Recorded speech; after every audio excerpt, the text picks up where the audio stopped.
You're a small group leader, an SGL. But what does that mean? We're here to explain it using the language of the young. Emojis. Emoji. Emojis. Doesn't matter. Okay, I know what you're thinking. And no, being a small group leader really isn't that scary. As a small group leader, you're a little bit of a friend, parent, coach, and teacher. Not really any of those things, but a little bit of all of those things. Basically, it's your goal to influence kids to have an authentic faith. And if you want kids to have a big faith, you have to lead small. So what does it mean to lead small? It means strategically investing in the lives of a few over time, so you can help them build an authentic faith. And there are 5 things you can do to make that happen. Number 1, be present. Connect their faith to a community. Show up predictably. This means be consistent. Show up for group time every time, or as much as you can. Besides, there's usually some perks. Show up mentally too. Engage with your few. That means leaving phones, texts, emails, floppy disks, fax machines, whatever, at the door. Show up randomly too. Surprise them outside of group, like at their soccer, basketball, football, tennis, baseball, golf, rugby game. Or maybe a play, dance recital, singing competition, band practice, art show. Hey, sometimes good old snail mail works too. Now, number 2, create a safe place.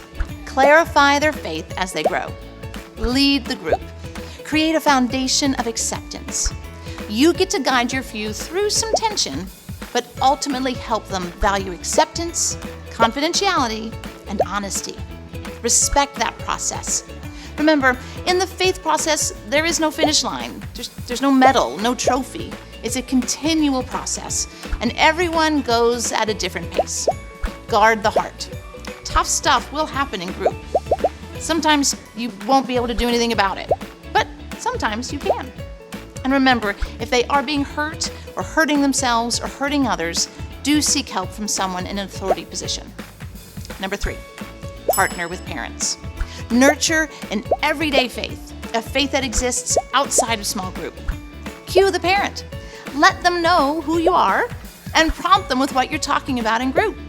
That way they can keep talking about it at home. And honor the parent. If you're not on the parent side, you're not on the kid's side. Reinforce the family. Include them whenever possible. Remember, your role is temporary. Theirs is lifelong. Number 4, make it personal. Inspire their faith by your example. Remember, the most important person you lead is you.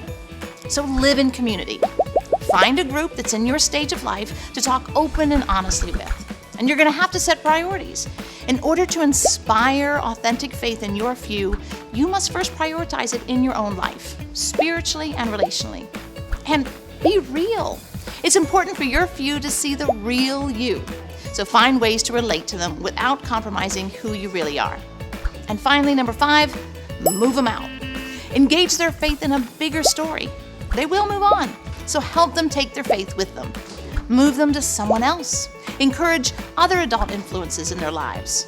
Move them to be the church.